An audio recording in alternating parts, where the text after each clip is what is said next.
Ladies and gentlemen, welcome to the Above the Bar podcast, where each week we belly up to the bar with a new guest, find out what they do, who they are, and what makes them great. So sit back, relax, and enjoy.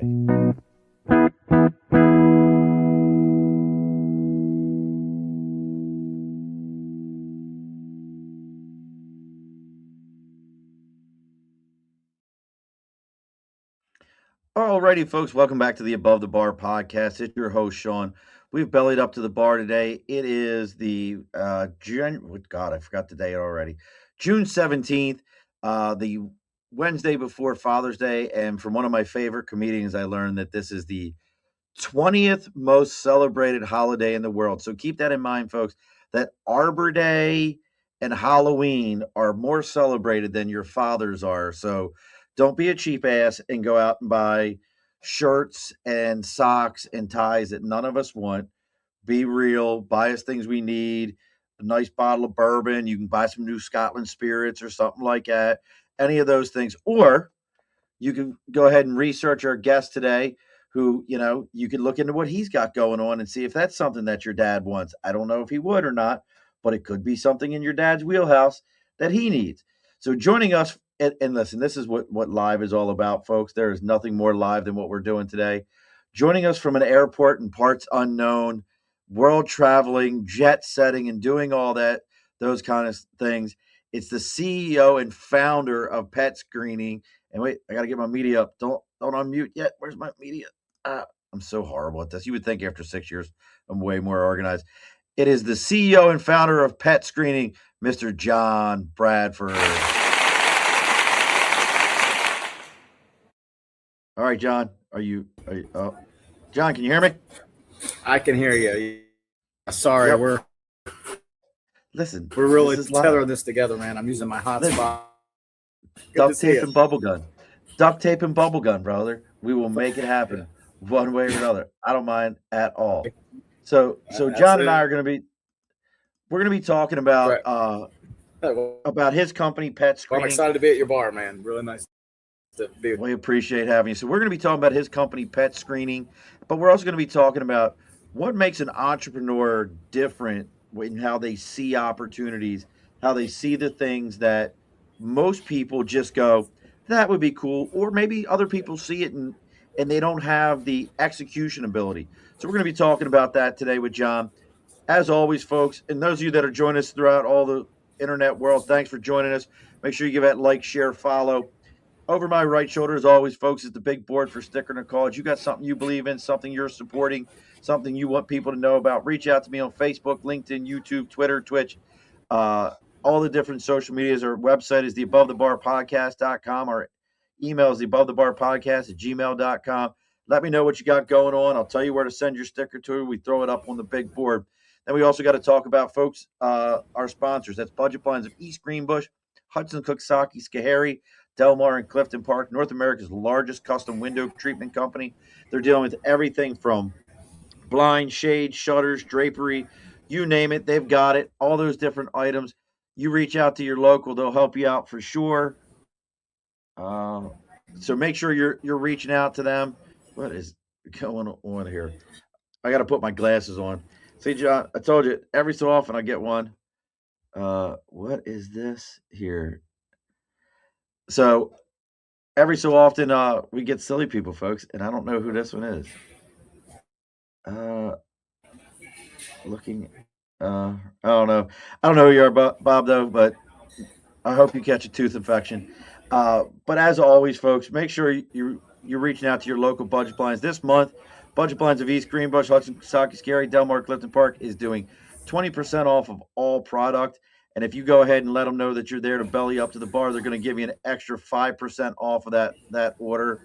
So as always, folks, reach out to your local Budget Blinds, regardless of where you're living at there. All right, John, all the other. Yeah. This is how old I'm getting, John. I can't read comments on my own screen unless I put cheaters on. This is how bad it's getting for me. That's okay. You look good. You have big glasses, Sean. Listen. I look quite studious, don't I? I mean, I can pull it off. You're very academic. I like it. There it is, academic. As I'm wearing my Tyler Childers shirt right now. Can you yeah. Can you look academic and wear a Tyler Childers shirt? I think you can. you're pulling it off.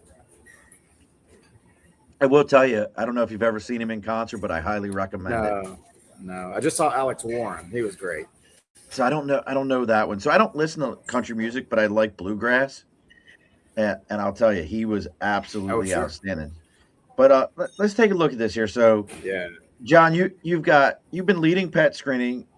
You're the CEO, founder. I'm curious now. When I first was introduced to you, the comment was made to me: lifelong entrepreneur. What does that mean for you? Like when you say you're a lifelong entrepreneur, we hear these terms like serial entrepreneur all the time. What else besides PetScreening do we have in our back pocket here?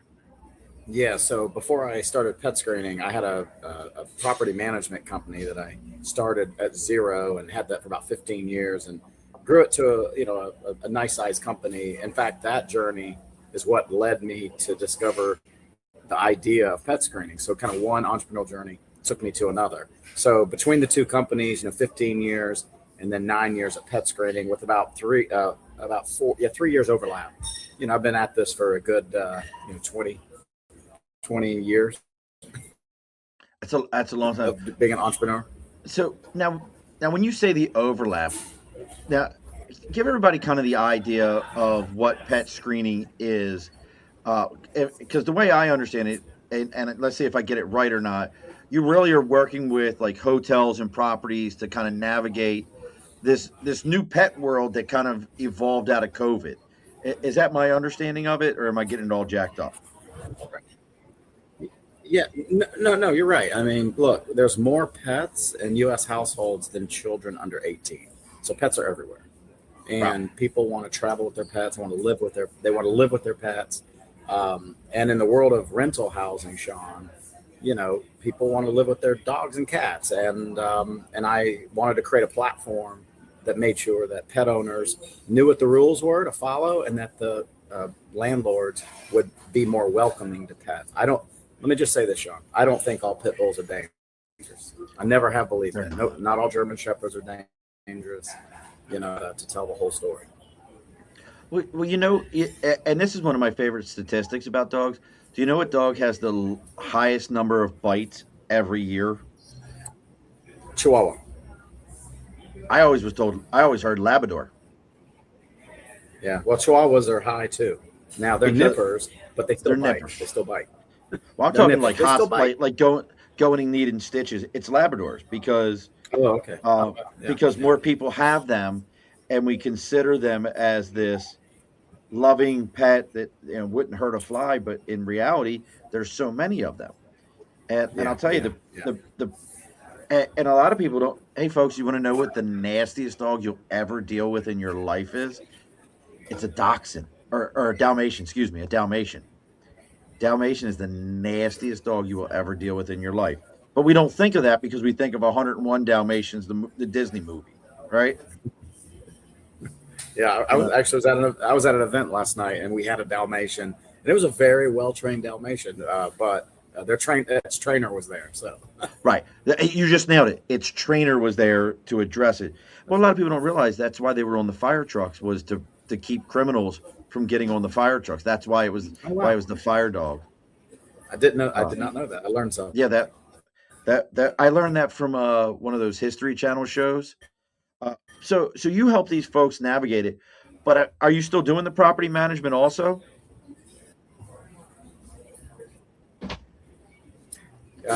Yeah, so I did property management for 15 years. Can you hear me? Yep, I can hear you. I was wondering if you were still doing the property management. Okay. Oh yeah, no, yeah. So I started PetScreening while I had my property management company, but in 2020 I sold my management company. So now I do one thing, and I run PetScreening exclusively. But we service the property management industry. I mean, Sean, you're a military guy, so let me just again thank you for your service. Thanks, bro. But we have military bases that use PetScreening. Really? Which bases are using it? Oh, well, there's about 110 of them, and they're all the bases that are, so it's a variety of them. I can't name them all, but it's about 110 bases. The government, believe it or not, the military outsources their property management to approved property management companies like Balfour Beatty, and there's a few others. And so One of those entities had a big pet problem with active personnel, I can see that. Yeah. and they needed a way to better manage pet policies, and so they've been using pet screening for several years now. So then what exactly? So I got an HOA. I'll use that for an example. I got an HOA I'm running, and we're trying to manage the pets that are there. How does pet screening help me out with that? Yeah, so HOAs is actually a vertical we're going to be launching into. So the way I would think about it, Sean, is imagine a rental property inside that HOA. Some of those Okay. units are owned by primary owners, and then some are owned by investors. And typically with HOAs, want the investor properties to make sure that their tenants that are living there, that they know the rules, right? Your dog must be leashed in an elevator. If your dog takes a poop somewhere, you got to pick it up. If you live in a vaccination state, it's got to be vaccinated. And we just make sure that those rules are conveyed to the pet owner and that the pet owner acknowledges them. And it's a very fair relationship, right? A property manager is welcoming to dogs, but the owner has to follow the rules. And pet screening is the platform that conveys the rules, and then the pet owner agrees to the rules. And it really helps everybody. I mean, it lets more pets are welcomed using our platform. Many property managers across the country have dropped breed restrictions. Kind of just the CDC of the 60s put out a list they put out a list in the 60s, like 13 dangerous dog breeds, and that list is kind of stuck. And I have a lot of proof that all dogs can bite. You even talked about how Labradors can bite. So we're very proud to say that we're giving a chance for all dogs and cats to live in housing, but they got to follow rules, right? Pretty simple. So is it like an app that they go on to and they kind of fill out their breed information? Are you tracking like vaccinations and stuff like that through Correct. it? Yes. What all is it You doing? got it. Yeah. So we're capturing information on the pet and the pet parent. So veterinarian information, vaccination records, photo, sex, size, breed, weight, if it's gone through any training, any microchipping. I mean, we're really just collecting lots of data that helps a responsible pet parent. Responsible pet parents typically have micro vaccinations on file, Yep.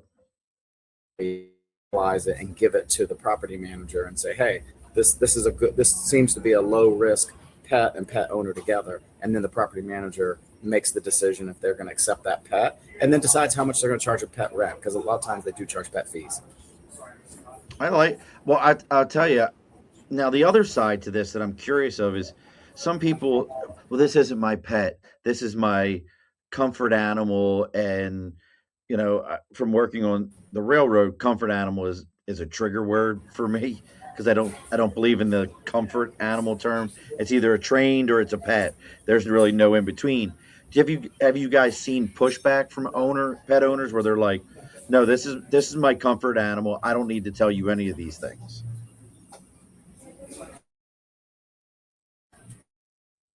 You still there, John? Yeah, Oh, I'm see, very this is sorry you froze. You can try that that's again. all right. Yep. So what I was saying is have you seen any pushback from owners where they're like, "This is my comfort animal. I don't have to tell you anything. My doctor said I can have this." Any pushback in that way?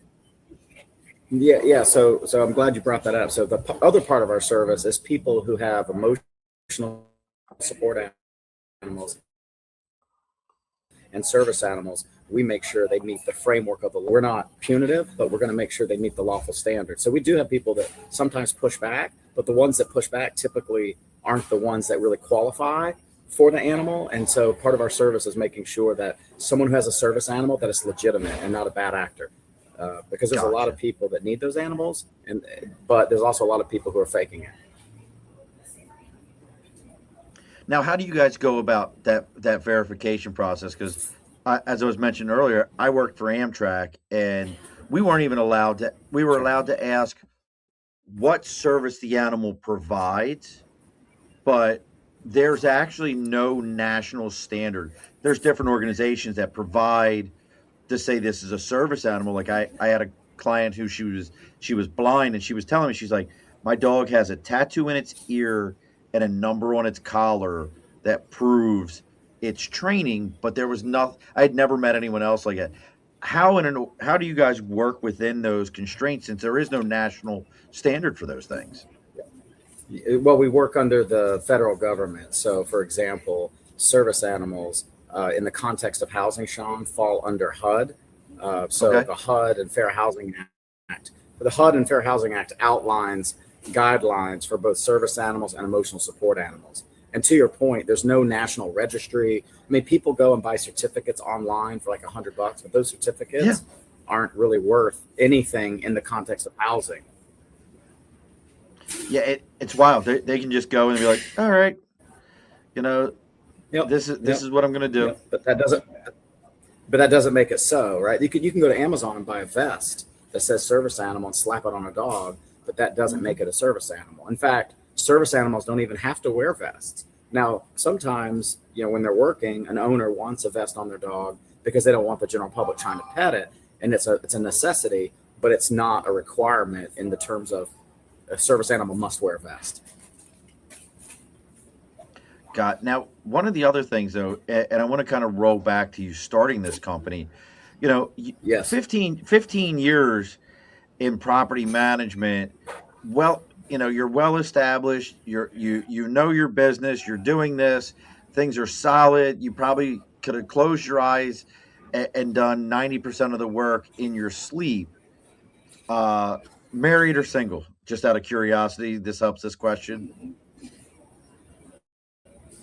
Oh, you there, John? Did I lose you? Yeah, I'm here. Yeah, yeah. Sorry, it's Yeah, I that's got okay. some of that, not all of it. So what I was saying is you're 15 years, you're well established, everything's going good. Um, if you Yeah. had I don't know if you had a significant other or kids or whoever in your life at the time, but what was that conversation like as an entrepreneur going to them and saying like, "Hey, this thing I've been really well established and pays all our bills.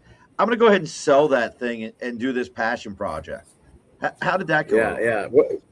Yeah, so there was one other thing I had going on, Sean, is while had my property management company, I was serving in the North Carolina House of Representatives. So I was a lawmaker, and I was passing laws related to tenant landlord law. So I really Okay. understand the law, and I saw that a lot of property managers don't understand the law. So I thought maybe I need to create a software product for property managers to just let me go handle the law for them. And so that was another component of strength that really said, okay, my property management background, my role as a legislator and a lawmaker, combined with my love of pets, triangulated pet screening, and the idea was born. But I'm curious. So nobody at home was like, "I'll be damned if you're going to do that. We need to. You just stay there and deal with these properties." So everybody was good with it.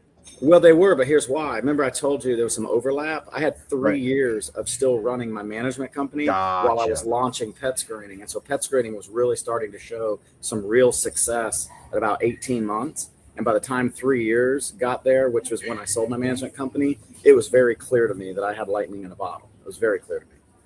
So then I got to ask this one then. When you sold off your management company, Yes. was that like selling off one of your kids? Like what was that like? Because Yeah. we always talk to business owners about exit strategies and stuff like that. But what was Yes. that like? You know what I did, Sean, is I sold it to a company that was a national roll up startup. Like they were going to roll up a bunch of companies like mine. And I was one of the very first purchases. And I really believed in what they wanted to do. So I actually invested in them. So I sold my company, but then I took some of my proceeds and I invested in the company. So I'm actually on their cap table. So in a weird way, I guess I'm a small owner in their company. I'm a very silent partner. So I never Nice. really completely exited, but I think it showed all my employees who obviously went over there that I'm still, I believe in it so much. I'm willing to put my money where my mouth is. And so I made a large investment in them, and that business has grown. I mean, they've quadrupled their size. So that'll be a nice Wow. payday in the future. I mean, I believed in them. And so I think one thing about me is if I believe in something, brother, I'm going to do it. I just don't talk it. I do it. I love it. And for those of you that are just joining us, if you're curious about pet screening, maybe you live in a development or somebody who's got some where you're hearing this and you think that it makes sense. Running along the bottom of the screen here, you got pet. You'll see the website petscreening.com. Check out what John has going on there. If you have any questions, maybe you currently live somewhere and you're trying to get bring in your pet. You know, you got a pet alligator, pet iguana. I don't know. Do you do exotics too, or is it just Yeah, I mean, dogs and cats? we can. Well, I mean, we can screen anything. We can screen birds, bunnies, snakes. I don't know if we've ever done an alligator, but I built the platform to be able to screen any type of animal. But it's largely dogs and cats. I mean, that's an interesting one. And Kathy, thank you for the heart there. If you've got any questions, please drop them in. Those of you who watched last week's show, Kathy read the first couple chapters of my book. She said it was horrible and I should never write again.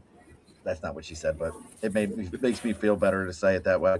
But so launching this now, you're like I said, you know, and look, folks, you want to know what a good guest is. This is somebody who was like, listen, Murph, I'm changing my travel plans to talk to you.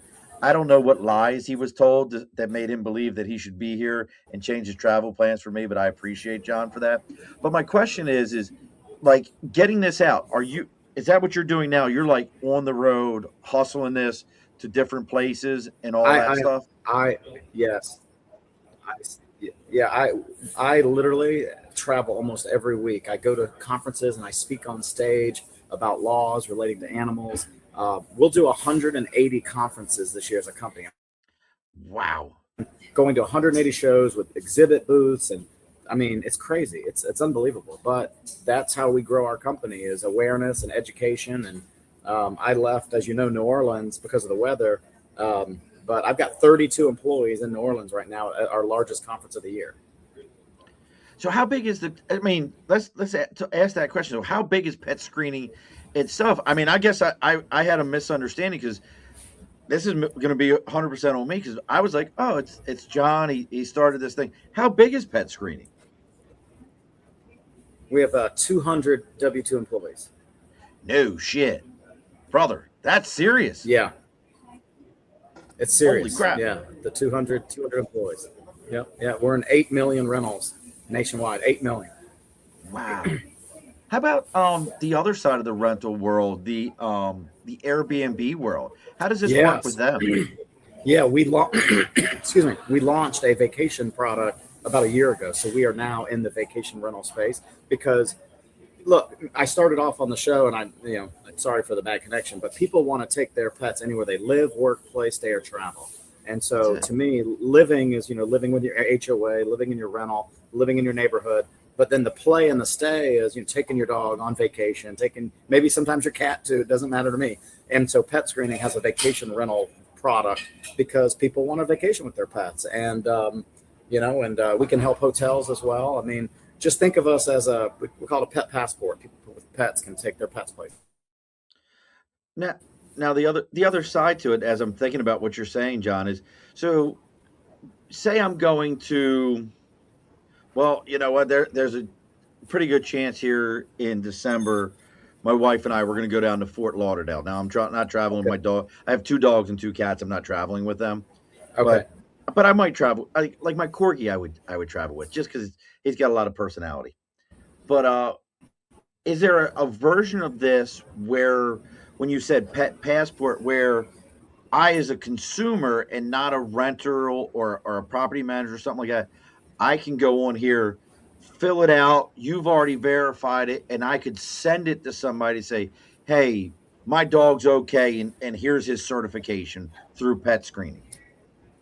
So that functionality for the vacation side is not, it's driven by the property manager. So if you were applying at an Airbnb and they used PetScreening, they would direct you to our platform, and then you would go through our platform and we would share your profile back with the landlord saying, yes, Sean's got a corgi, it's vaccinated, he's going to agree to all the rules, and it meets your standards, and then they would approve you. But I think over time, as we grow, I could see a way where it's more direct to consumer, where a pet owner can come in and apply and then share it before they go somewhere, to your point. I'm just thinking about it right now.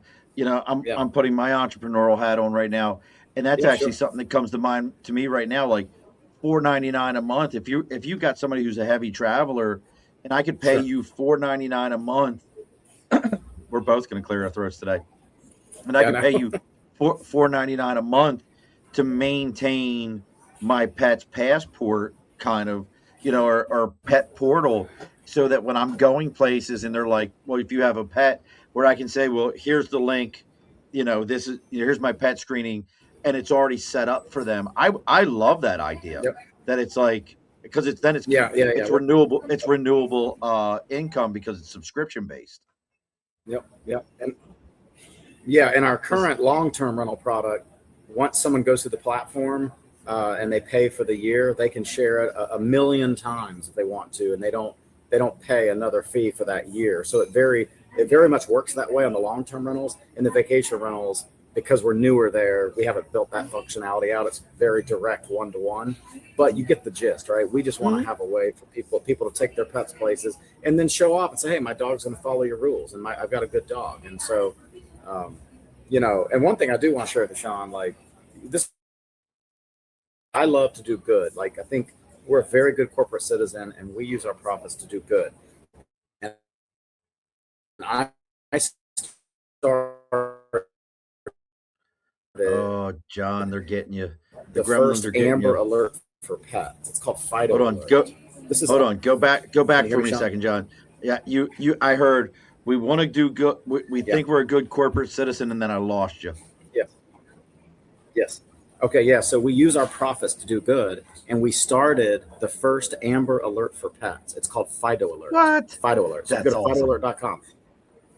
We have over 2.5 million pets in Fido Alert, and we've sent over 12 million text messages reuniting lost dogs and cats with their owners. And it's Fido free Alert. to any pet Amber owner in Alert for America. pets. We pay for it out of our own money. What? This is amazing. I'm sending this to my wife here in a moment. I'm actually going to send this to my. Go for it. And wait a second. I love this. Yeah. This is absolutely awesome. I'm absolutely sending this right now to some folks, because we don't have anything like this. This doesn't exist. Use like Neighbors or Next Door or something like that. Well, it does exist now. That's right. It does not exist, Sean. Well, it does now, and I'm paying for it. Like, I tell people it's free because I pay for it with my profits out of PetScreening. PetScreening does good, and part of doing good is trying to reunite lost dogs and cats with their owners. 10 million pets a year in the U.S. still go lost or missing, and we can launch a rocket and catch it with chopsticks. I mean, what in the world? Right, but yet we can't do that. That's amazing. That is, and it uses tech. It uses tech. So Sean, the way it works is when you sign up for Fido Alert, we'll send you a free dog tag. It's an aluminum tag. It has a QR code on it, and that QR code ties to your cell number. So if your dog gets out, anyone can scan the QR code, and we capture their information, and then I text it to you, and I say, "Hey, Bobby Sue has your dog, and here's her number." That is so cool. Like, now that. Listen, way to bury the lead there, John. Way to bury the lead. I'm kidding, but that is, I've never in my life heard of something like that. And it just makes simple sense. Have you gotten any now, I know we're talking about this one right now. Yeah. Have you gotten any traction from like the big media companies or anything like that, where they're like, hey, we'd love you to come on to like Good Morning America or anything like that? Yeah, well, we haven't been to the big networks, but we've been on Las Vegas. In Las Vegas, I was on their NBC affiliate. We've been on the Charlotte ABC station. We've won awards on this product, and this is a non-monetization product, meaning we did not create Fido Alert to try to revenue. We created Fido Alert to try to help people find their lost dogs and cats. This is amazing. Like, this is such a cool thing. Listen, again, folks, if you want to know what John's got going on, obviously he's got his hands in a lot of different things here with the with PetScreening. Again, if you're living in a development and you want your people involved in it, you can go to PetScreening.com. And then, like you just mentioned to us, FidoAlert.com. I'm on here right now, and right there at the top corner it says Get Started, or it says I Found a Pet. That is so cool. So you just they just scan the QR. And is there any limit to like pets in a household? Well, so we provide one free tag, because these tags are $8 at Chewy, and so I can only afford to send you one tag. Now you can buy another tag. I think we sell the tags for less than $5. We make the tags. This will sound really dumb, Sean. I have my own dog tag factory What? because I had to keep That's my awesome. costs so low. I had to make my own tags. Look, Yeah, that's not dumb. That's we make them right genius. here in North Carolina. We make them. Well, That's it's wow. expensive. I mean, I have I've You're pieces of you're equipment that cost me damn near $1 million to have these pieces of equipment. here's where you're missing your labor market. Can I help you with your labor market there? Move it to Onslow County. What you got? Move it to Onslow County because there's Onslow. I know because Onslow. there's because there's nothing but wives and girlfriends who get brought Okay. there. They're there for a couple of years and then they're gone. So you're not worrying about, are they, you're not worried about, hey, I've got to worry about a retirement or a Right. 401k. They're literally a transient workforce that's constantly turning over for you. And you could probably get them to sit there all day long while somebody's on deployment and just bang through that. Easy. Onslow County. You want a real funny story about Onslow County, John? I gotta tell you, funny. You ready? This is a real Onslow County story. Can you Let me see know if this? you Can can you hear see me. this? Can you see it? That's the Uh, tag factories. Can you see it? All the tags. oh, yep. Now I see it. Yep. So you ready for a funny Onslow County story? Yeah. This is real. Yeah. What you got? So, did you know? And maybe you knew this from being in the North Carolina legislature. You weren't involved in that bathroom scandal, were you? Where they couldn't figure out boys and girls bathrooms in North Carolina? Fucking unreal. Um, I yeah. Well, you yeah. can plead the I know fifth. what you're Plead talking the about. fifth. I was okay. Yeah. I was there. Plead the I was fifth. there. So Okay. this really happened in Onslow County. Anheuser-Busch was going to put a manufacturing facility in Onslow County. Okay. Whole like think about that. That's Anheuser-Busch. That's Budweiser. That's a Yeah. big beer Big manufacturer. big jobs. Big jobs. Big job, big money. They had everything set. The good old boys of Onslow County said, I'll be damned, Hmm. and fought them off because they knew that if Anheuser-Busch came in, they were going to pay a higher wage than what everybody else who wasn't on the base was paying. And the good old boys around Onslow County were like, I'll be damned if you're paying anybody more than Right. what we're paying. And they fought them off so that they didn't have higher wages. Because think about it, if Wow. Anheuser-Busch shows up in Onslow County in the 90s and starts paying, $6, $7 an hour in the 90s, people are going to be all about it. And you're not going to get some boy who, wasn't in the Marine Corps, who's just around the county, who you can pay $3 and $4 an hour. Yeah, that's a real story about Onslow County. Did I lose you, John? You there, John? One more time. Did I lose you, bud? I can see you moving, but I can't hear nothing. I know it's terrible internet, but I That's heard all your right. story. It's real though. It's a real story. Yeah. Hey, do you remember in North Carolina you could Oh, wait a sec. Where I could what? I lost him. This is great. John was going to tell a great story. never Then is buy? it? I lost you, John. Hold on. Come back. Do I Sean, did you remember in hear? North Did you hear me? Carolina Did you? what? No. What do I remember? What now? You there, John? Try one more time. Do I remember in North Carolina? North Carolina, which part? Here's what we're going to do in a Sean, second, John. yeah, Here's yeah. what we're going to do I'm in a so second. sorry. You see where? No, don't worry about it. See where it says private chat down there at the bottom?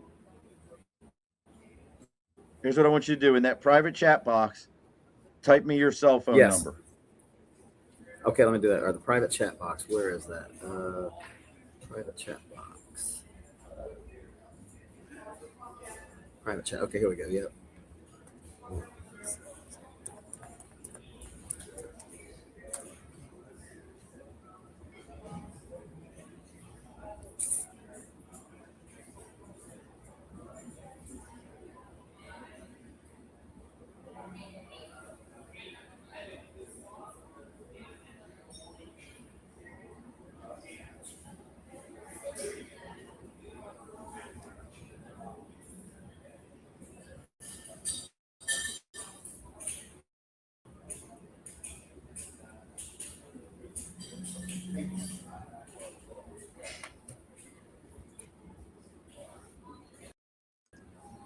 There, John. Yeah, can you hear me now? I can hear you now. I don't know what happened there. Mine went out and yours went out. I have no. Okay. I did put my cell number in the chat if you need to call me there. And I'm Hey, so sorry. now listen, shit happens. Don't be sorry. Yeah. Shit happens. Yeah. So what I was saying Well, is I didn't hear what was it back in North Carolina? What now? okay. Yeah. So do you remember North Carolina? You could not buy beer or wine before noon on Sundays. It was the old blue law. 100%. Yes. 100% remember that. Guess who changed that? Was that you? This guy. Well, we called it the brunch bill. The brunch bill. And what we did is we allowed counties and municipalities to opt into moving their time to 10 a.m. Now, Onslow County probably has not opted into that, but every urban area from Charlotte to Greensboro, Asheville, have opted into it. Well, Onslow County's interesting, and I know we've made a left turn into this.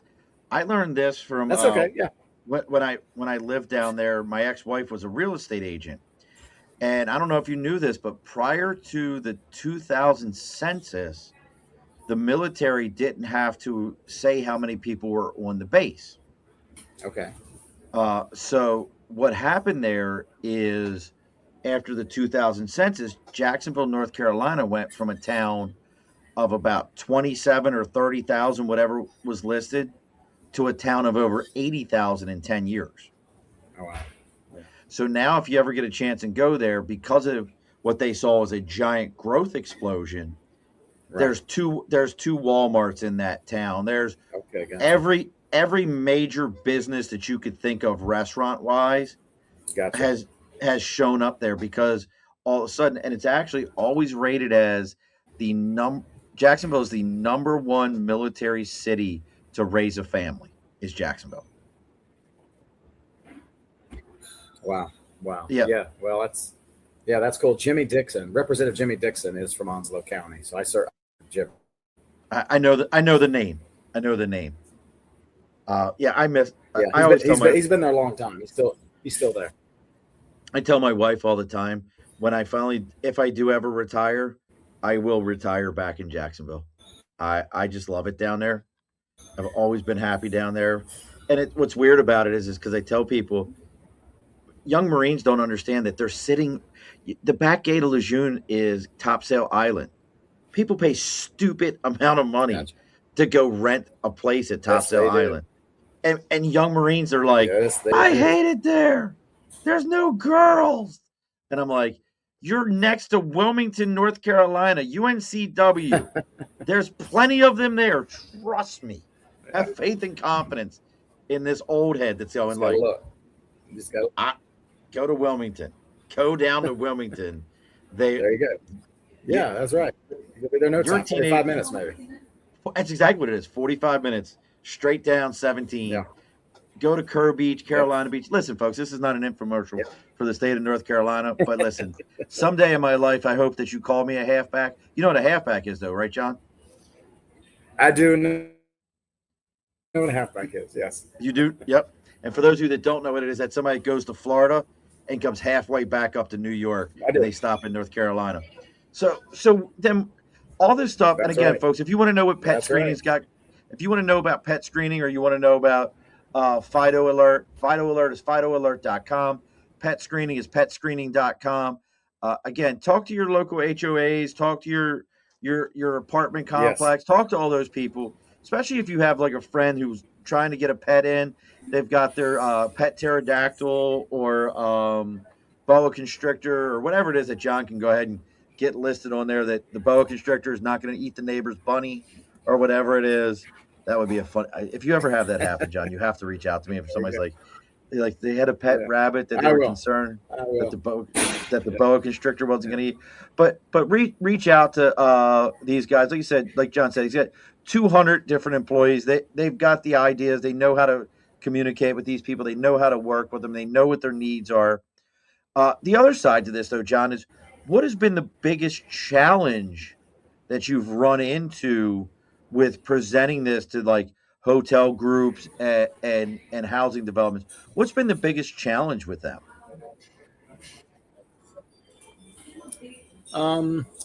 Well, definitely a big challenge are people who are buying these certificates online and calling their animals an assistance animal.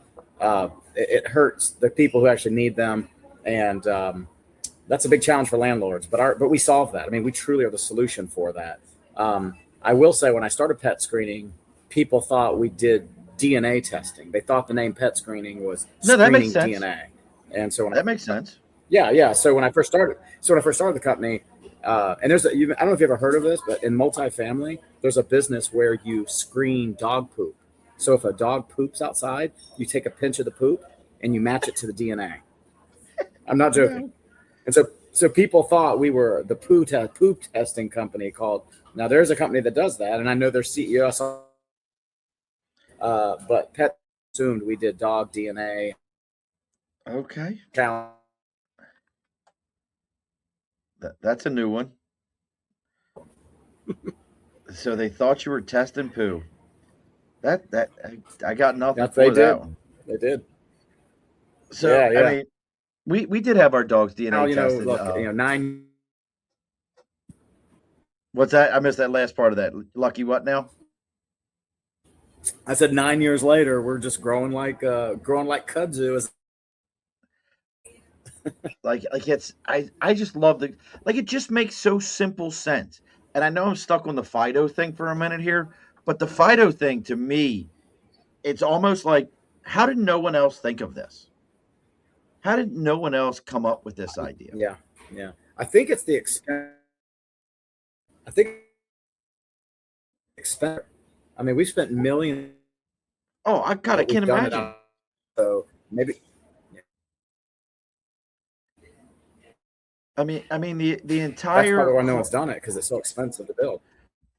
But you would think that like something like this, one of these big pet stores like a PetSmart or Petco or a Chewy Yeah, or true, somebody true, like that would be like, Yeah.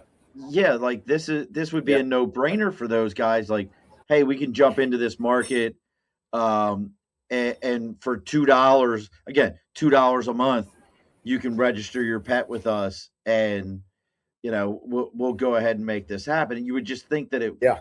these guys would just jump all over these Mhm. ideas. I agree with you. I don't know. I mean, wow. It just seemed, again, in my head, I'm hearing this and I'm going, well, this makes perfect sense. Let's see. So what's the next steps then for you? Where are we taking this to next?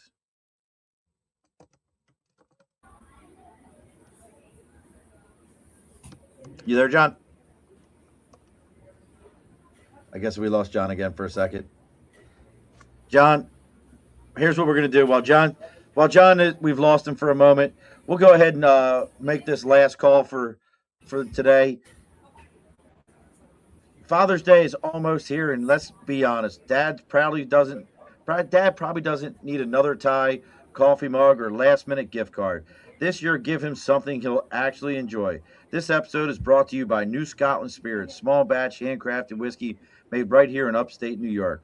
Whether your dad taught you how to throw a ball, fix a problem, work on a car, or simply show up when it matters most, Father's Day is a chance to say thank you. And sometimes the best way to do that is with a great bottle and a little time spent together.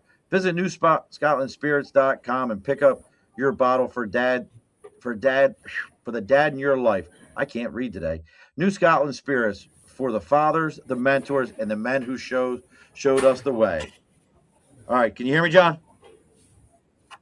I can Are we hear you, back? sir. I'm just so sorry this is happening. Listen, brother, stop saying you're sorry. I don't want to hear it. You saved alcoholics on Sundays in North Carolina. Did you hear me on that one? Can you hear me? I can hear you, brother. I said you saved alcoholics on I'm Sundays so in sorry. North Carolina. You don't need to say sorry for anything. Yes, I did. I sure did. Listen, I mean, that's the best. All right, so let's ask the important question. Well, this is actually a very important question for me. And we talked about this a minute ago. Bojangles or Smithfields? I need to know the answer.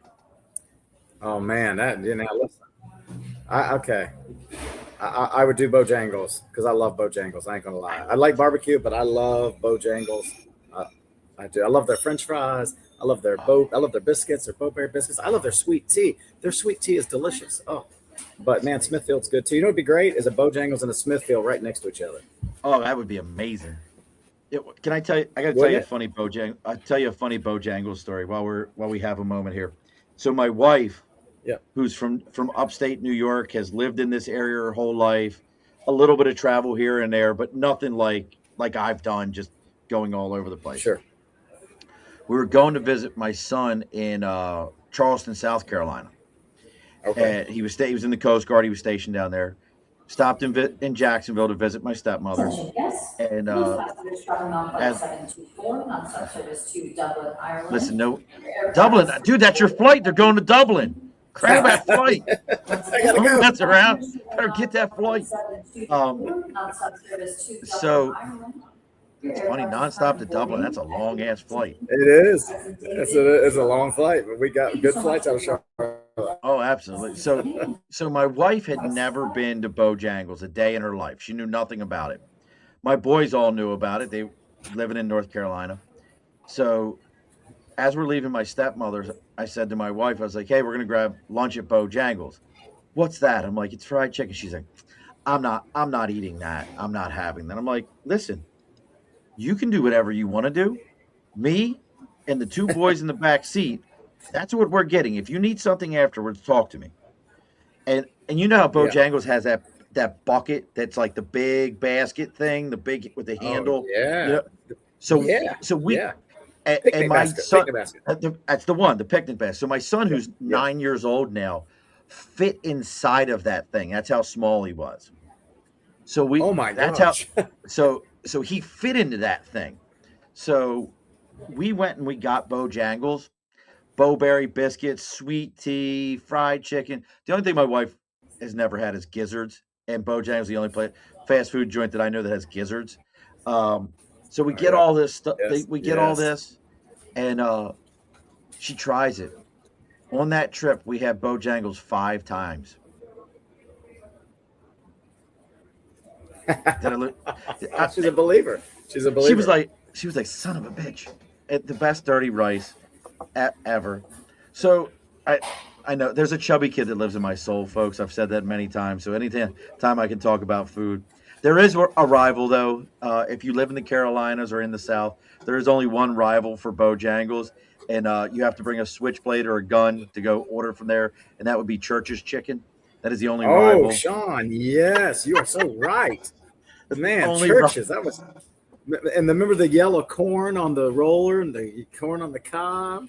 Oh yeah, that is the only Mhm. rival in the South for Bojangles chicken I is agree. I Church's. agree. And I've never been to a Oh, Church's churches that is wasn't in a delicious. gas station, It's and they're yeah, all it's inside of crunchy, gas crunchy, stations. crunchy. Yep. Yeah, yeah. Have you, Churches is John? good. Have you ever been to one that wasn't in a gas station? I've never been to one that wasn't in You a gas know, station. I haven't been to a churches in probably 35 years, but my parents would No. go because it was, yeah, I just Yeah. don't know where one is. There used to be one in Charleston because that's where I grew up, and there was one on Rivers Avenue. Yeah. Churches. There was one. There was one in Jacksonville, and it was inside of the gas station. Yeah, It was like yeah, it was yeah, like you want chicken, you go to the gas station. yeah. So Hey, well, hey, funny story. One thing when yeah, I was in please, the please. when I was in the legislature, every year I convinced Bojangles to bring 1,000 biscuits to the General Assembly, and we would pass out. We called it Bo-Berry Biscuit Day at the NCGA, the North Carolina General Assembly. It was called Bo-Berry Biscuit Day. I was the most popular lawmaker because everyone would love the fact that I did this. And they would start at 7 a.m. and they would bring these biscuits in that they started making at 4 in the morning, and they would ice them right there on site. I did it every year. Oh, dude. It was good. But It was good. I'm curious, and listen. Hopefully, this isn't a nerve. Did you leave the legislature because you wanted to, or was it like a Yeah. loss of a race? Like, No, so no, it wasn't no. like I left on my own. I was there. I won 2 races, and then I lost a race, and then I won 2 races because I served 8 years across, or 8 years across 10 years because I did everything in North Carolina is 2-year terms. So I did 2-year term, 2-year term. I lost, and then I won 2 years, and then I won 2 years, and I was done in the State House of Representatives. I did make a congressional run and lost in a primary, but that was a federal level run, not a state level. gotcha. I'd done a lot of good things at the state, and I was ready to. Now I don't think I'm done, Sean, in politics. I enjoyed it. I was good at it. I got along with everybody. I didn't care if you're a Democrat, Republican. I just wanted to do good policy. So I feel like I could go back, but we'll just see what happens. It's an itch I have. I will tell you, it's Yeah, an itch I have, but yeah, I don't know how to. But I don't know how to scratch. Have no yeah. idea how to scratch, and I'm at a huge disadvantage in North Carolina, or not North Carolina, but in New In New York, York, in New York, yes, you are. Yeah, because because because I'm a libertarian. got it. Yeah, because yeah. So I mean, because and I mean, sadly, right, two party major system. Um, Oh, you know, oh, it's well, when Lord Commander Cuomo was in office out here, he shot the third party right between the eyes.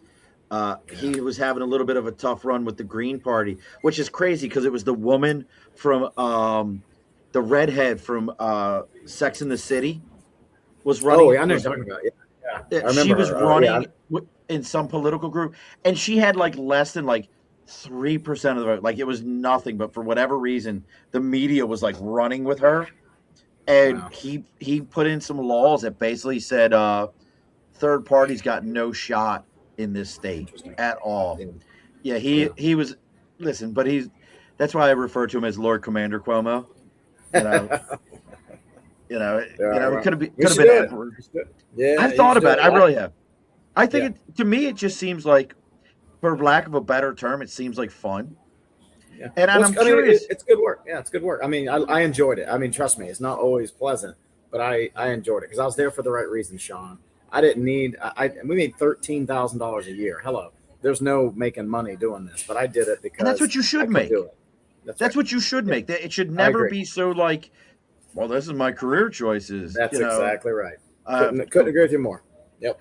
but Yep. now I'm curious how, from a business standpoint and from that political standpoint, how have they helped you translate the two together? Like has one been more helpful than the other? Like how does that work together? Well, I mean, to always keep church and state separate, so I'd never let government, my personal ideologies creep into my business. We pets, man. That's all I do, and I don't get into the politics of my personal politics, even at my own company. A legislator, I was not, because we're have our own businesses, so they're in a company, long time. So what you're telling me is you never, like I'm like people that shall remain nameless that grew up in Baltimore and then moved to California and they actually have like stock exchange and you can actually follow their stock trading. Her name's Nancy, ends with a Pelosi. Like, I mean, Oh, I would never talk. You can follow every trade she ever makes online. Like people have them like websites where you can yeah, track her yeah. trades. It's crazy. It's Yep. absolute insanity to me. Well, look, folks. I know John wants to get home. He's been hanging out with us, City doing council. these things. I thought about that, doing like a city council or something like that. I live a little bit more in the country. I would promise you, my New York is not the New York that you know. Um, Most people think of New York and they're like, they think of New York City. If you were where I'm at, my New York is not that New York in any way, shape, or form. It's a very, very different kind of New York. So listen, folks, we're gonna get ready to close the bar up. Let John get home here. City council. I know what's that? I lost you there for a second, John. What'd you say? I was just saying city council, county council. Let's start there. That's a good place to start. Best start for me is I just need to show up to the meetings. Find out when they have meetings and show up and be loud. Um, so make sure, folks, you're checking There you out go. petscreening.com. You're checking out fidoalert.com, seeing what John's got going on.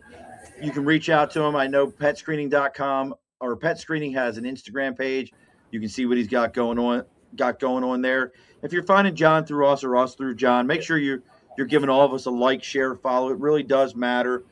Next week is a guest that I love their patience with me.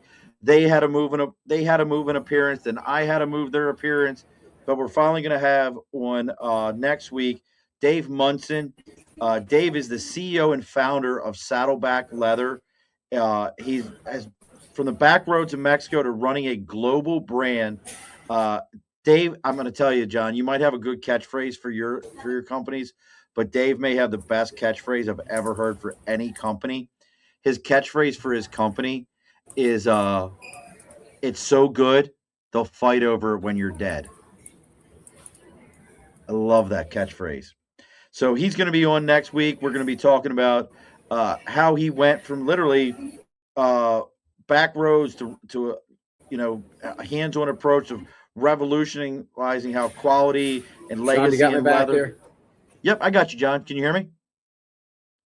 I'm still here with you, brother. Okay. So we're I'm so sorry about that. all good, man. So Okay. So we're going to be having him on. We're going to be talking about his product. I use his product. I've been using a saddleback leather bag and wallet for months now, good 6 to 8 months now. So we're going to have him on. We're going to be talking. Now, John, we're going to give this a shot. If it doesn't work, all good. So don't log off on me. If I need to call you, I'll call you. But the guest always gets the final word on every episode. So what's our final word tonight, John?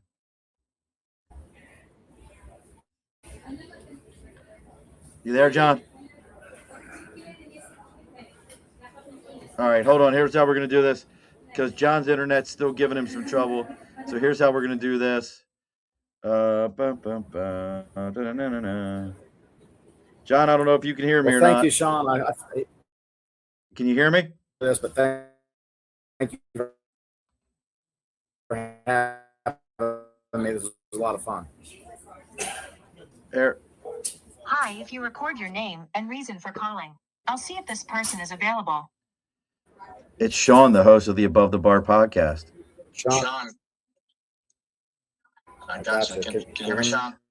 All right, here's what we're gonna do. Sean, I'm gonna end your stream. I'm gonna put you down. All right, can you hear me now? Okay, hang on. I'm getting. Oh yeah, I'm getting it. Can you hear me now? Hang on. I got you.